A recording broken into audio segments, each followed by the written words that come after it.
La coopération de la Russie avec l'Asie du Sud-Est ne cesse de se développer, avec une augmentation des échanges commerciaux dans toute la région, y compris avec le Vietnam, a déclaré le président Vladimir Poutine jeudi, heure locale.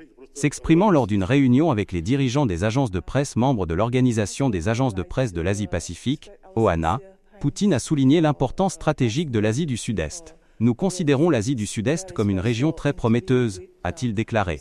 Sa part dans l'économie mondiale et son taux de croissance sont tous deux supérieurs à la moyenne mondiale.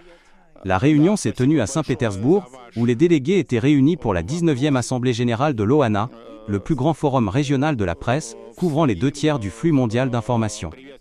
L'événement a officiellement été ouvert jeudi dans le cadre du Forum économique international de Saint-Pétersbourg 2025, SPIEF 25. En réponse à une question posée par Vu Viet Trang, directrice générale de l'Agence vietnamienne d'information VNA, sur la coopération de la Russie avec l'Asie, et plus particulièrement avec l'Asie du Sud-Est, Poutine a insisté sur l'importance du Vietnam comme partenaire clé. Le Vietnam est un pays avec lequel la Russie entretient une relation spéciale, a-t-il affirmé. Depuis les années 1950 et 1960, notamment durant la lutte du Vietnam pour son indépendance, nos deux pays ont noué des liens profonds. Bien que beaucoup de choses aient changé, l'amitié et la coopération entre nos nations ont perduré. Poutine a mis en avant des projets conjoints dans divers secteurs, notamment l'énergie et la science. Dans le secteur de l'énergie, nous collaborons à la fois au Vietnam et en Russie, et nous sommes prêts à élargir cette coopération, a-t-il indiqué. Nous offrons également à nos amis vietnamiens la possibilité de travailler dans l'industrie des hydrocarbures en Russie. L'agriculture est un autre domaine prometteur, a-t-il noté, dans lequel les entreprises vietnamiennes ont réalisé des investissements importants en Russie. Cela peut surprendre certains, mais des entreprises vietnamiennes investissent des milliards de dollars dans l'agriculture russe, et avec succès, a souligné Poutine. Nous nous engageons à créer des conditions favorables pour qu'elle prospère dans notre pays.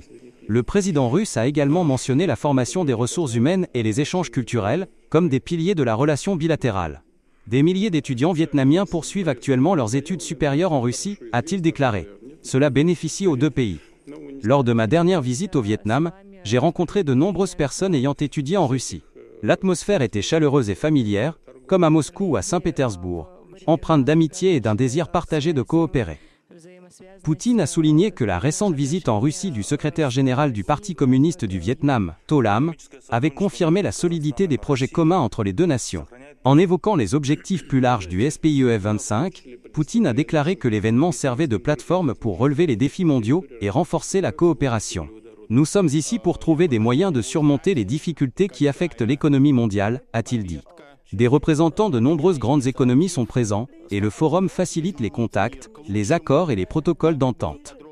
Dans un contexte mondial complexe, entre conflits armés et guerres commerciales, la prévision d'un ralentissement du commerce mondial est fondée, a-t-il ajouté, citant Mikhail Guzman, premier directeur général adjoint de l'agence de presse TASS. Cela rend d'autant plus essentielles les plateformes comme celle-ci.